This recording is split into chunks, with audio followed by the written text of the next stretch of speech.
próximo capítulo da novela Vale Tudo, durante um jantar aparentemente inocente, Afonso surpreende Raquel ao encontrar uma antiga fotografia em que ela aparece sorridente ao lado de Rubinho. Intrigado, ele pergunta: "Quem é esse homem ao seu lado?" Visivelmente desconcertada, Raquel responde com uma desculpa vaga, dizendo tratar-se de um colega de trabalho de muitos anos atrás. Mas sua expressão vacilante revela o incômodo. E mais tarde, sozinha, ela se recrimina por ter escondido a verdade daquele que tanto confia nela.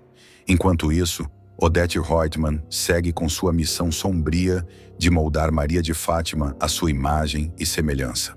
A empresária declara: "Você não nasceu para viver na mediocridade. Tem o que sua mãe nunca teve: ambição e sofisticação." A jovem vilã, encantada com a admiração de Odete, passa a vê-la como uma verdadeira mentora e escuta com atenção cada conselho sobre como manipular Afonso sem deixar rastros. Antes de continuar, já deixa o like, se inscreve no canal e comenta aqui embaixo de qual cidade você acompanha a novela. Mas nem tudo será glamour e estratégia. O ciumento César confronta Maria de Fátima nos bastidores. Ou você me coloca nos seus planos, ou eu conto tudo pro Afonso, inclusive sobre o começo da nossa farsa. Ameaçada e temendo que tudo desmorone, ela corre até Marco Aurélio com um pedido urgente. Você precisa tirar o César do país, agora. O executivo, sem perder tempo, inclui o nome do amante na lista de funcionários que serão transferidos para a filial da TCA em Paris e entrega o documento a Ivan, selando o destino do vilão. Fria como sempre, Odete impõe uma condição implacável para o futuro casamento do filho. Nada de romantismo. Vai assinar um contrato pré-nupcial. E se me decepcionar, sai sem nada. Maria de Fátima, apesar do orgulho ferido, engole a exigência, determinada a conquistar o sobrenome Roitman a qualquer custo.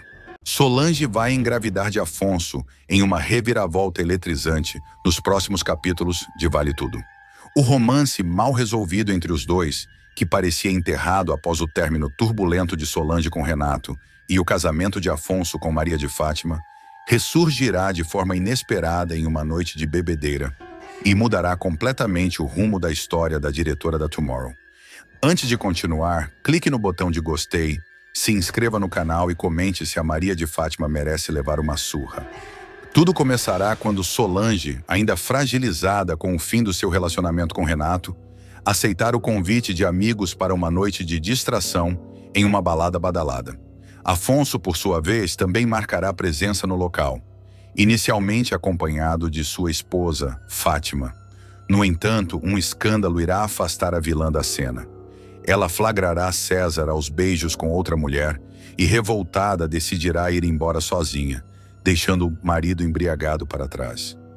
Na saída da festa, Solange estará tentando chamar um carro por aplicativo quando avistará Afonso, completamente desorientado, discutindo com o próprio celular, tentando fazer funcionar o GPS. A ruiva se aproximará com um sorriso solidário no rosto e oferecerá ajuda. "Você parece perdido", comentará ela, com um tom irônico. Afonso, visivelmente alterado, responderá: "Acho que eu tô mesmo. Você me dá uma carona, Solange." Ela hesitará, mas acabará cedendo à insistência do ex. No trajeto até o apartamento dela, os dois trocarão confidências entre goles de vodka e lembranças do passado. A tensão emocional somada ao álcool culminará no reencontro íntimo entre os dois. No dia seguinte, Afonso acordará desnorteado, olhando ao redor sem entender o que aconteceu. "Solange, eu dormi aqui. A gente..." Ela, igualmente surpresa, balbuciará: "Eu não sei. Eu também apaguei. Só lembro da gente entrando no carro." A situação deixará ambos desconcertados, mas decidirão não tocar mais no assunto. "Vamos esquecer, tá? Aconteceu, mas foi um erro", dirá Solange, visivelmente desconfortável. Afonso concordará e se despedirá, acreditando que aquilo havia sido apenas uma recaída sem consequências. Porém, nos dias seguintes, Solange começará a perceber alterações em seu corpo. Os enjoos matinais, o cansaço constante e a sonolência fora do comum levantarão suspeitas em Sardinha. que notará a amiga mais distraída e irritadiça que o habitual. Em uma das manhãs, ao vê-la passar mal, logo ao chegar na empresa, ele decidirá agir. Solange, você não está bem, e eu sei o que está acontecendo, dirá, entregando discretamente um teste de gravidez. Incrédula, Solange pegará o teste com as mãos trêmulas e correrá para o banheiro. Minutos depois, sairá com os olhos marejados e o rosto pálido. E aí, deu o quê? Perguntará Sardinha nervoso. Com a voz embargada e um leve tremor nas mãos, ela revelará: eu tô grávida, Sardinha. Eu tô grávida. A câmera vai congelar no rosto surpreso e emocionado da personagem, encerrando o capítulo com um efeito sonoro dramático que deixará o público em choque. A revelação da gravidez provocará um verdadeiro terremoto na vida de Solange. Nos bastidores da Tomorrow, os boatos começarão a se espalhar. Funcionários notarão as mudanças de humor da chefe e os frequentes atrasos. Sardinha, como fiel escudeiro, tentará proteger a amiga, mas a pressão começará a crescer. Você tem que contar para ele, insistirá o amigo em uma conversa reservada. Afonso precisa saber. Solange, no entanto, resistirá. Ele está casado, Sardinha. Casado com a mulher mais vingativa e manipuladora que já pisou nessa terra. Você tem ideia do que a Fátima faria comigo se descobrisse isso? Retrucará ela desesperada. Não quero colocar esse bebê em risco. Não agora. Mesmo tentando manter tudo em segredo, Solange começará a enfrentar dificuldades para esconder a gravidez. Em uma reunião da Tomorrow, sentirá uma tontura forte e quase desmaiará na frente de todos. Renato, que ainda nutre sentimentos por ela, será o primeiro a correr em seu socorro. Você tá bem? Tá muito pálida, dirá ele, segurando-a pelos ombros. A tensão será visível e o clima na empresa mudará drasticamente. Enquanto isso, Fátima começará a desconfiar de algo. Apesar de estar centrada em seus próprios planos de ascensão social e alianças duvidosas com Odete Reutemann, a vilã perceberá o distanciamento do marido e as trocas de olhares entre ele e Solange. Você anda estranho, Afonso. Tem algo me escondendo? Questionará com aquele tom venenoso característico. Afonso, tentando manter a calma, responderá: tô apenas preocupado com a empresa. Muita coisa acontecendo ao mesmo tempo. O nervosismo do rapaz não passará despercebido. A dúvida começará a corroer a mente de Fátima, que decidirá investigar. Ela seguirá o marido em um de seus trajetos até a sede da Tomorrow e flagrará uma conversa entre ele e Sardinha no estacionamento. Eu não sei o que fazer se for meu, Sardinha. Eu sou casado. Isso pode destruir tudo, dirá Afonso, sem perceber que está sendo observado à distância. Esse será o estopim para Fátima. Com sede de vingança e determinada a manter seu casamento a qualquer custo, ela começará a traçar um novo plano. Descobrir com certeza quem é o pai da criança e usar isso contra Solange. Mas as coisas sairão do controle. Em uma tarde tensa, Afonso aparecerá de surpresa na sala de Solange. A gente precisa conversar, dirá ele, com um olhar sério. Eu não consigo mais fingir que nada aconteceu. E se esse filho for meu? Solange tentará se manter firme. Você não precisa fazer nada. Eu não vou te pedir ajuda. Só quero seguir em frente. O clima entre os dois ficará cada vez mais denso. Afonso, dividido entre o senso de responsabilidade e o medo da reação de Fátima, começará a se afastar de todos. Passará dias sem ir para casa, evitando encarar a esposa. E Solange, por sua vez, começará a viver momentos de grande angústia, tentando decidir se esconde a paternidade ou se enfrenta o escândalo que a revelação poderia provocar. Enquanto isso, o bebê começará a influenciar cada vez mais a rotina da diretora. Ela passará a frequentar consultas médicas em horários alternativos, esconderá exames dentro da bolsa e em casa viverá um turbilhão emocional. Será que eu estou preparada para isso? Perguntará a si mesma diante do espelho, com a mão sobre o ventre. A gravidez não planejada despertará memórias de sua infância e do desejo de um dia construir uma família estável, coisa que a vida nunca lhe proporcionou. E o que ninguém imaginará é que esse bebê, fruto de uma noite inesperada e cercado por segredos, poderá mudar completamente o futuro, não só de Solange, como também de Afonso, Fátima e até da própria Tomorrow.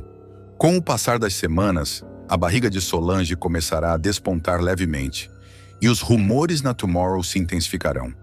Embora tente seguir com a rotina normalmente, os olhares desconfiados e cochichos pelos corredores a farão se sentir cada vez mais pressionada. Do outro lado, Afonso viverá um verdadeiro dilema. Mesmo confuso, começará a visitar lojas de bebê discretamente, buscar informações sobre paternidade e até consultar advogados para entender quais seriam suas obrigações, caso fosse confirmado como pai da criança. Mas seu comportamento não passará batido por Fátima, que se fingirá de desentendida, mas já terá iniciado um verdadeiro trabalho de espionagem sobre o marido. Com a ajuda de César, ela colocará um detetive para seguir Afonso e descobrir todos os seus passos. Será assim que terá acesso a imagens dele, entrando na mesma clínica obstétrica que Solange frequenta.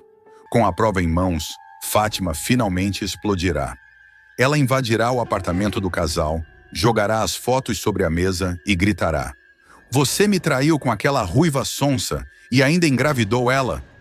Afonso tentará se justificar, mas Fátima não permitirá. "Você vai se arrepender, Afonso.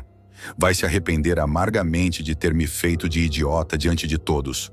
Disparará com o olhar cheio de ódio. A partir desse ponto, a guerra estará oficialmente declarada. Solange, por sua vez, começará a se preparar psicologicamente para a maternidade, mesmo sob ameaça. Em uma conversa com Sardinha, desabafará: "Eu não sei o que vai ser da minha vida agora, mas esse bebê é minha prioridade, mesmo que o mundo desabe." E à medida que a gestação avança, a tensão entre os personagens crescerá, com alianças inesperadas, chantagens e revelações que ameaçarão derrubar os muros da Tomorrow e reconfigurar por completo a vida de todos os envolvidos. Afinal, essa criança, concebida em uma noite de fraqueza e impulsividade, será muito mais do que um acidente. Será o catalisador de uma nova era. Embriagada, Heleninha sofre abuso e desperta um demônio interior. A espiral autodestrutiva de Heleninha atingirá um dos seus pontos mais sombrios. Abalada pela separação repentina de Ivan e completamente sem rumo, a herdeira da TCA mergulhará em mais uma noite de excessos, dessa vez com consequências graves e imprevisíveis. A sequência será marcada por tensão psicológica, violência e uma reação surpreendente da personagem, que mostrará que, mesmo no fundo do poço, ainda carrega dentro de si uma força selvagem e incontrolável. Tudo começará com Heleninha vagando sozinha pelas ruas do Rio de Janeiro, após flagrar Ivan e Raquel juntos. Ela os verá de longe, na saída do restaurante em que costumavam frequentar, em clima de cumplicidade e afeto. Consumida pelos ciúmes e pela sensação de ter sido descartada, Heleninha não suportará a cena e correrá para o carro sem sequer dar satisfações à família, que já demonstrava extrema preocupação com seu estado emocional instável. A personagem entrará em um automóvel de forma desajeitada, com os olhos marejados e as mãos trêmulas, e desaparecerá pela cidade. Sem destino definido, Heleninha dirigirá sem rumo até chegar à frente de um hotel luxuoso na orla da cidade. Descerá do carro cambaleando, pedirá a chave de um dos quartos mais caros e, antes mesmo de subir, decidirá passar no bar do estabelecimento. A atmosfera do local contrastará com o caos que ela carrega por dentro. Vestida com elegância, mas nitidamente abalada, ela sentará no balcão e começará a pedir uma bebida atrás da outra, ignorando os olhares julgadores dos demais clientes. Enquanto isso, Ivan, desesperado com seu sumiço, procurará por ela com a ajuda de Eugênio, Celina e até Bartolomeu. O executivo chegará a telefonar para o celular de Heleninha, que atenderá com dificuldade e dirá poucas palavras desconexas antes de deixar o aparelho cair na calçada, sem perceber que a ligação ainda estava ativa. Do outro lado da linha, Ivan ouvirá apenas o som de passos, vozes distantes e o tilintar de copos, o que o deixará ainda mais angustiado. Sem saber a localização exata da mulher, ele sairá dirigindo pelas ruas, em um estado de nervos que beirará o desespero. No bar do hotel, Heleninha chamará a atenção de um homem misterioso, mais velho e de aparência distinta. O sujeito, identificado apenas como Cara Cafajeste no roteiro, se aproximará com um sorriso cínico e oferecerá companhia à moça. Ela, visivelmente embriagada, não recusará. Os dois conversarão brevemente, mas será perceptível que ele está mais interessado em se aproveitar da vulnerabilidade dela do que em qualquer tipo de conexão real. Após algumas doses a mais, ele se oferecerá para ajudá-la a subir até o quarto. Gesto que, em um primeiro momento, parecerá inofensivo, mas carregará uma intenção obscura. Já no quarto, a situação se tornará crítica. Heleninha deixará o homem entrar com ela e, sem forças para contestar, cairá na cama em um estado de semi-inconsciência. O cafajeste, percebendo que ela mal se mantém acordada, começará a passar as mãos em seu corpo e tentará forçar um beijo, sussurrando frases nojentas e rindo com desprezo.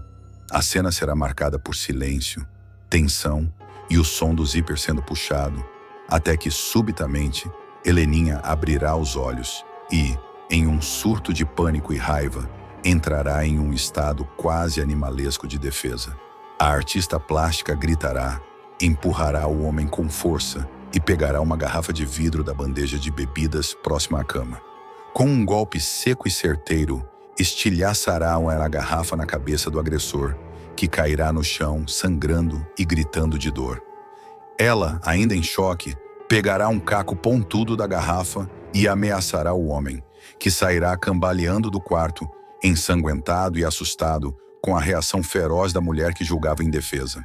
Em seguida, Heleninha descerá de volta ao bar, transtornada e com as mãos cobertas de sangue.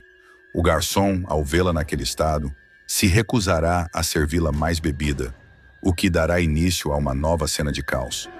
Tomada pela raiva, ela começará a jogar garrafas no chão, derrubar cadeiras e gritar palavrões para todos os presentes. Os clientes ficarão assustados, alguns tentarão filmar a cena com os celulares, mas a gerência do hotel intervirá rapidamente. A gerente do local, ao reconhecer a figura pública envolvida no escândalo, ligará imediatamente para a família de Heleninha, informando que ela se encontra em estado de surto no bar do hotel. Enquanto isso, os funcionários tentarão contê-la, mas sem sucesso. Ela se debaterá, chutará mesas, empurrará um segurança e continuará exigindo bebida como se sua sanidade dependesse disso. "Eu quero mais uma, seu idiota! Traz essa garrafa agora!" gritará ela, já aos prantos e quase caindo no chão. Ao mesmo tempo, Ivan chegará ao hotel após rastrear a última localização do celular dela, com a ajuda de um funcionário da operadora. Ele entrará no bar correndo e se deparará com a cena desesperadora. Heleninha, no meio da destruição, cercada por cacos de vidro, clientes apavorados e 2 seguranças tentando contê-la. Ele se aproximará rapidamente e a chamará com firmeza. "Heleninha, para com isso! Sou eu, o Ivan!" Ao ouvir a voz dele, ela virará lentamente com o rosto sujo de maquiagem borrada e sangue seco, e começará a chorar descontroladamente. Nesse instante, ela desabará nos braços de Ivan, que a segurará forte, tentando acalmá-la. "Me leva daqui, por favor, me tira daqui, Ivan!" implorará ela, soluçando. O executivo pedirá aos funcionários que chamem um médico e, enquanto aguarda atendimento, ficará ao lado dela, limpando o sangue com um guardanapo e tentando entender o que aconteceu. Heleninha, ainda em choque, começará a repetir: ele tentou, mas eu não deixei, eu acabei com ele." A sequência se estenderá com o depoimento de funcionários do hotel, o boletim de ocorrência feito discretamente para não vazar à imprensa e a chegada de Eugênio e Celina ao local. A família se dividirá entre a indignação e o alívio por Heleninha estar viva e ter reagido. Enquanto o estado emocional dela for examinado por um psiquiatra de plantão, Ivan se afastará do grupo por um momento e ligará para Raquel dizendo apenas: "Não dá, ela precisa de mim, agora mais do que nunca." Heleninha será levada para casa em estado de sedação e durante o caminho terá flashes da tentativa de abuso, do sangue na mão, da garrafa quebrando, do homem correndo e das vozes distorcidas no bar. Essas imagens se repetirão em sua mente nos dias seguintes como pesadelos, deixando claro que o trauma não será facilmente superado. Mesmo assim, um lado feroz despertado nela poderá se tornar combustível para decisões futuras. Ela perceberá que, por mais fundo que tenha caído, ainda resta dentro de si uma mulher capaz de lutar, mesmo que com fúria, mesmo que no desespero. Ivan buscará orientação com uma psicóloga especializada em dependência química e traumas. A profissional recomendará que Heleninha seja internada em uma clínica de recuperação com apoio psicológico, psiquiátrico e acolhimento familiar. Quando Ivan apresentar essa proposta para Celina e Eugênio, Celina concordará imediatamente, mas Eugênio demonstrará resistência. Ela já passou por isso antes. Saiu pior do que entrou. Ivan insistirá. Dessa vez ela quase foi estuprada, Eugênio. Você entende o que isso significa? No momento em que forem buscar Heleninha para a transferência, uma nova crise acontecerá. Ao ver as malas sendo arrumadas, ela surtará, quebrando vasos, arremessando quadros no chão e gritando: "Vocês querem me trancar de novo? Ninguém me entende! Ninguém!" O surto exigirá intervenção médica e Heleninha será sedada ali mesmo, na presença de todos, o que deixará Celina em lágrimas e Ivan profundamente angustiado.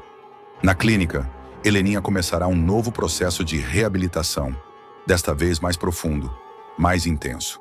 Em sessões de terapia, ela reviverá o trauma do abuso, relembrará a ausência emocional da infância, a pressão de carregar o sobrenome Reutemann, a necessidade constante de se anestesiar da realidade. Pela primeira vez, ela conseguirá dizer em voz alta: "Eu bebo para esquecer quem eu sou." Raquel corre para o aeroporto para impedir viagem de Ivan com Heleninha e implora por perdão. A revelação devastadora sobre o envolvimento de Maria de Fátima no roubo dos dólares será o estopim de uma sequência intensa e dolorosa para Raquel. A cozinheira que tanto batalhou para reconstruir a vida após a separação traumática de Ivan será dominada por um misto de culpa e desespero ao perceber que destruiu o relacionamento com o único homem que a amou verdadeiramente por causa de uma armação da própria filha. Ela não vai pensar duas vezes ao saber que Ivan está de malas prontas para deixar o Brasil rumo a Roma ao lado de Heleninha. Atravessando a cidade em um táxi, tomada pela emoção, Raquel vai protagonizar uma das cenas mais marcantes da novela. A tentativa desesperada de impedir que o grande amor de sua vida embarque. Tudo começa quando Gilda entrega a Raquel um envelope com fotos reveladoras. Nas imagens, César e Maria de Fátima aparecem juntos, em clima de intimidade, dias depois do roubo. As peças do quebra-cabeça finalmente se encaixam na cabeça da cozinheira, que lembra de detalhes sutis, como a presença da pasta de dente, que serviu de distração para Ivan sair do apartamento minutos antes do dinheiro sumir. A ficha cai com um estrondo. Atordoada, ela vai até o quarto de Maria de Fátima, mas não a encontra. Ao conversar com Poliana, descobre que a filha saiu para fazer compras com o cartão de crédito de Afonso. Mas não há tempo para confrontos. Gilda, visivelmente nervosa, revela que Ivan já se mudou e foi direto para o aeroporto, onde embarcará com Heleninha em poucas horas. Raquel empalidece. Seus olhos se enchem de lágrimas. Em um ímpeto, ela pega a bolsa, sai às pressas e desce os degraus do prédio, como se fugisse de um incêndio. Na calçada, acena para o primeiro táxi que passa. "Aeroporto do Galeão, é urgente! Pelo amor de Deus, corre!" grita para o motorista, que, assustado com a urgência, pisa fundo no acelerador.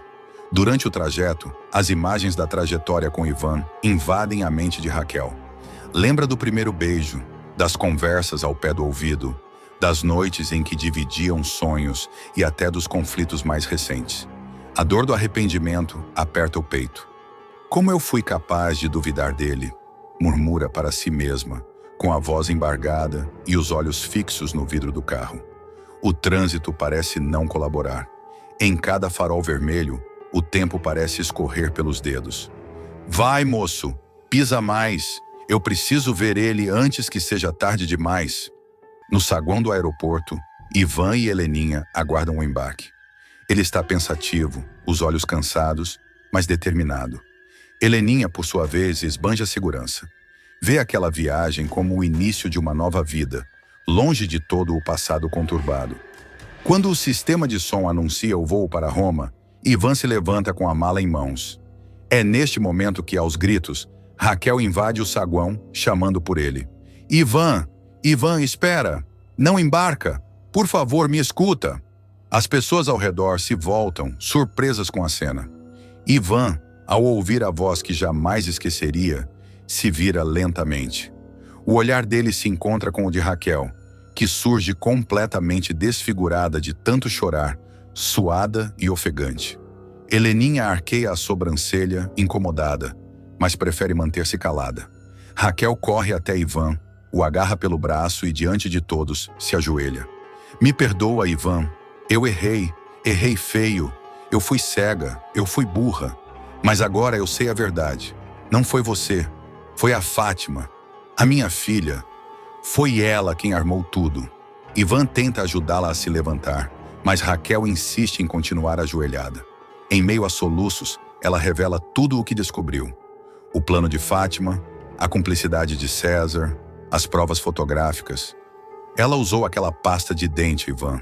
Aquilo era só um pretexto para você sair. E eu acreditei.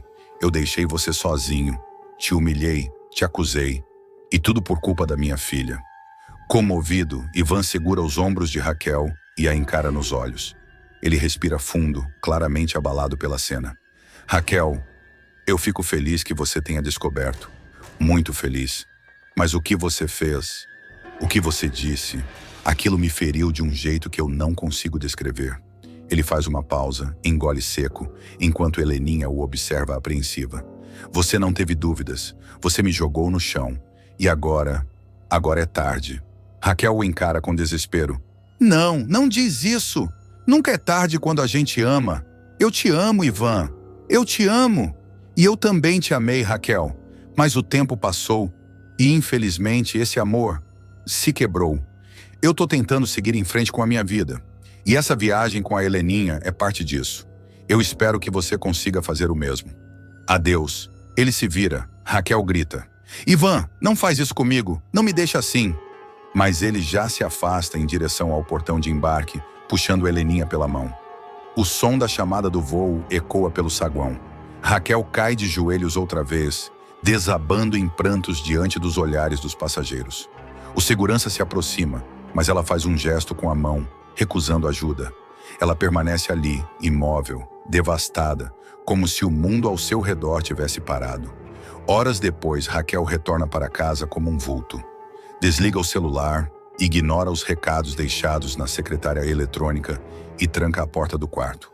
Poliana, preocupada, bate algumas vezes, mas não recebe resposta. Quando finalmente Raquel aparece, traz nos olhos a sombra do que antes foi. Ela se senta à mesa da cozinha com um café nas mãos, encara a parede e desabafa. Poliana, eu destruí o amor da minha vida com as minhas próprias mãos. Eu fui cruel com quem mais me amou nessa vida. A amiga tenta consolá-la, mas Raquel continua. E tudo por causa da Fátima, a minha filha, aquela que eu criei com tanto carinho, que eu defendi de tudo. Como ela foi capaz de fazer isso? De destruir minha felicidade dessa forma? Poliana, que sempre foi discreta, decide se manifestar. Raquel, eu nunca quis me meter, mas essa menina, ela só pensa nela mesma. Desde o começo, você deu o mundo para ela e ela só te deu ingratidão. Raquel suspira, os olhos marejados. Mesmo assim, é minha filha e eu amo. Mas hoje eu sinto uma dor que eu não sei se um dia vai passar. Enquanto isso, Maria de Fátima passeia alegremente por uma loja de roupas de grife, acompanhada de Afonso. Ela exibe sorrisos, fala alto com os vendedores e age como se nada tivesse acontecido. Nem imagina o que a mãe descobriu, ainda. Mas isso mudará em breve, muito em breve, porque Raquel, pela primeira vez, sentirá algo que nunca havia sentido antes pela filha. O peso da decepção que rasga, que sangra, que não se cura com o tempo. Naquela mesma noite, depois de horas calada, Raquel se levanta do sofá da sala, como se um novo peso a empurrasse para fora da própria dor. O silêncio do apartamento é interrompido apenas pelo som distante da televisão de Poliana, no quarto ao lado. A cozinheira abre o armário, encara por alguns segundos uma velha caixa de madeira, onde guardava cartas antigas, fotos com Ivan e lembranças de momentos felizes. Ela a fecha de uma vez, como se encerrasse um ciclo dentro de si. No dia seguinte, Maria de Fátima chega em casa sorrindo, carregando sacolas com vestidos e acessórios caríssimos. Ela entra no apartamento sem imaginar o que a espera. Raquel, sentada à mesa, observa cada passo da filha com um olhar duro, mas sem uma palavra. Mãe, que cara é essa? Nem vai perguntar se eu comprei alguma coisa para você? Ironiza Fátima, colocando as sacolas no sofá. Raquel levanta lentamente. Seus olhos parecem diferentes. Já não há mais tristeza, apenas um cansaço carregado de lucidez. Você tem alguma coisa para me contar? Pergunta calmamente, embora sua voz esteja embargada. Fátima, desconcertada, tenta manter o controle. Contar? Do que você está falando, mãe? Do roubo, daquela noite, da armação com César, da pasta de dente, das fotos, da vergonha que você me fez passar, do amor que você destruiu. A cada palavra, Raquel caminha em direção à filha, que começa a recuar. Eu sei de tudo, Maria de Fátima. Eu vi com meus próprios olhos. Você viu? A vilã engole seco. Olha, mãe, não é bem assim, eu... Não minta. Pela primeira vez, tenha coragem. Seja mulher. Admita o que fez. Raquel se aproxima ainda mais. Você destruiu meu amor. Você destruiu a única coisa limpa que eu tive depois de tudo o que passei. Fátima tenta manter o tom firme, mas sua voz falha. Você está exagerando. Exagerando! Raquel ri de nervoso. Você acha que destruir uma vida é exagero? Você acha que brincar com sentimentos é coisa de criança mimada? A mãe a encara. A única coisa que você merece agora é olhar nos meus olhos e ver a mulher que você pisoteou. A vilã tenta mudar de assunto. Isso tudo porque você ainda está atrás daquele homem? Ele foi embora, já era. Raquel, firme, responde. Sim, ele foi embora, mas o que ele representava para mim não acabou. E você, Maria de Fátima, vai carregar isso nas costas. Eu vou fazer questão de deixar claro quem é você de verdade. Raquel, com seu jeito simples e acolhedor, preparará um almoço caseiro especial para Afonso, o noivo de sua filha, Maria de Fátima. A intenção será fortalecer os laços familiares e mostrar que, apesar das diferenças, ainda há espaço para o diálogo e o afeto. No entanto, o que deveria ser apenas um encontro familiar tranquilo vai tomar um rumo tenso e desconfortável. Tudo começa quando Afonso, curioso e de coração aberto, tentará puxar assunto com a futura sogra. O empresário, sempre muito educado, perceberá uma ponta de nostalgia na fala de Raquel ao mencionar seu passado. E então, num gesto inocente, decidirá tocar em um tema que, sem saber, abrirá velhas feridas. Fiquei curioso, dona Raquel. A Fátima me contou que a senhora teve uma casa linda em Foz do Iguaçu. Por que resolveu vender e vir morar no Rio? Perguntará com um sorriso gentil e sincero. A pergunta, dita de forma tão leve, cairá como uma lâmina afiada no peito de Raquel. A cozinheira, tomada de surpresa, sentirá o sangue gelar. O ar parecerá pesar no ambiente. Ela engolirá seco, desviará o olhar e, por um instante, o silêncio reinará à mesa. Fátima, que até então mantinha a pose de filha exemplar, arregalará os olhos apavorada. O pânico tomará conta do seu semblante e ela perceberá que, em questão de segundos, tudo poderá ruir. Ela havia contado a Afonso uma versão distorcida da história, que Raquel teria vendido a casa por vontade própria para buscar novos desafios e recomeçar no Rio de Janeiro. No entanto, a verdade é outra. Foi Fátima quem, às escondidas, falsificou documentos, vendeu o imóvel da mãe e embolsou todo o dinheiro da transação, deixando Raquel desamparada. Tentando desesperadamente desviar o foco da conversa, a vilã interromperá o silêncio com uma risada forçada e uma tentativa desajeitada de mudança de assunto. Mãe, conta aquele caso engraçado da vizinha que criava papagaio. O Afonso vai morrer de rir, dirá com a voz tremendo. Mas sua tentativa de manipulação será óbvia demais. Raquel, sentindo o olhar de Afonso fixo nela, respirará fundo. Não será fácil conter a mistura de dor, revolta e vergonha que invadirá seu coração. Ainda assim, ela optará por manter a dignidade. Sem querer expor a filha ali, diante do noivo, responderá com uma franqueza que esconde a mágoa. A vida é cheia de reviravoltas. Eu precisei vir para o Rio por questões pessoais. Não foi fácil abrir mão daquela casa, mas às vezes a gente precisa deixar o passado para trás. A resposta deixará Afonso pensativo. Ele notará que aquela fala tinha algo a mais. Um tom de tristeza que não se encaixava com a suposta narrativa de mudança voluntária contada por Fátima. E a tensão continuará crescendo. O clima na mesa, que antes era de celebração, ficará pesado. O silêncio incômodo tomará conta dos presentes, como uma nuvem escura prestes a desabar em tempestade. O empresário, sensível às emoções, reparará no desconforto de Fátima. Ela começará a suar, a mexer no guardanapo repetidamente e a evitar encarar a mãe. "Você tá bem, Fátima?" perguntará Afonso preocupado. Ao notar que ela está visivelmente pálida, insistirá. "Tá pálida. Quer que eu pegue um copo d'água?" "Imagina, é só o calor", desconversará ela com um sorriso forçado. Mas seu olhar pedirá socorro. Enquanto isso, Raquel evitará encarar diretamente a filha. Ela estará digerindo não só a pergunta, mas tudo o que ela representa. A lembrança de ter perdido sua casa, seu chão, sua vida construída com esforço, por conta de uma traição vinda da própria filha, voltará com força total. E mais uma vez, ela será forçada a engolir a dor para manter as aparências. Afonso, embora não tenha entendido completamente a situação, começará a suspeitar que há algo errado. A naturalidade da resposta de Raquel contrastará com o nervosismo exagerado de Fátima, o que despertará no noivo um alerta silencioso. Ainda assim, por respeito à anfitriã, ele não pressionará mais. Preferirá aguardar suas impressões e observar melhor o comportamento das duas nos próximos dias. Após o almoço, a tensão ainda pairará no ar. Fátima insistirá em sair logo, alegando compromissos urgentes, enquanto Afonso tentará amenizar o clima com elogios à comida. "Tava tudo delicioso, dona Raquel.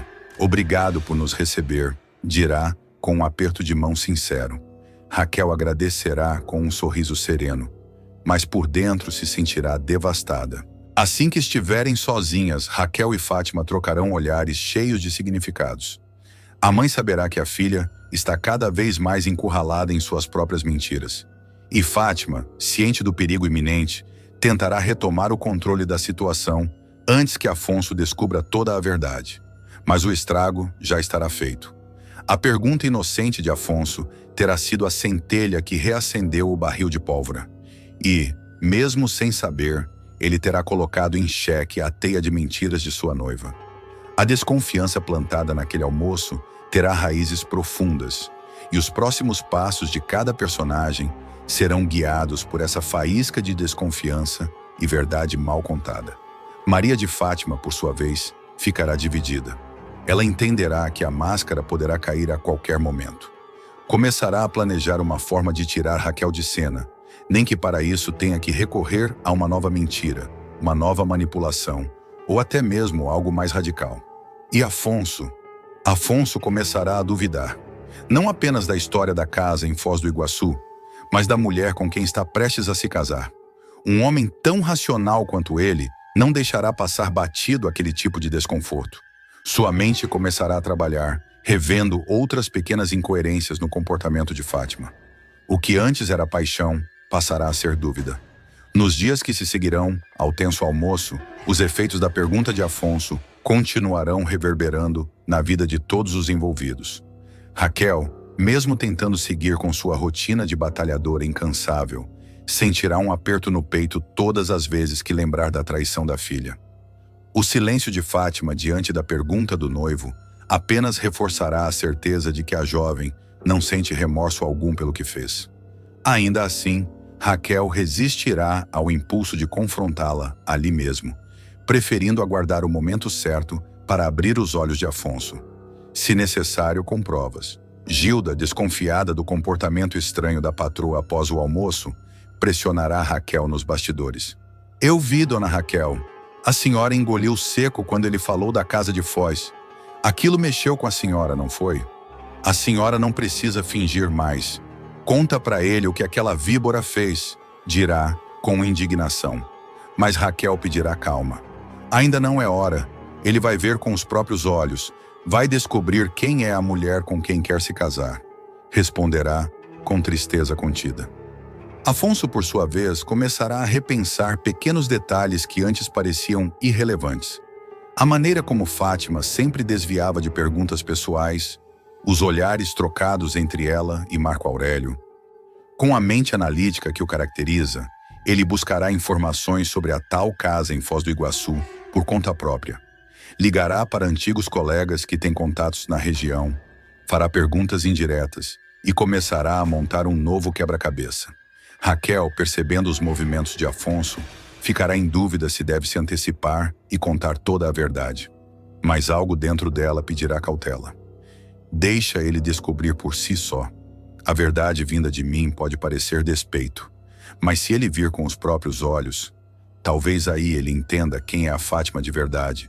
Confidenciará a Poliana, que concordará com a estratégia.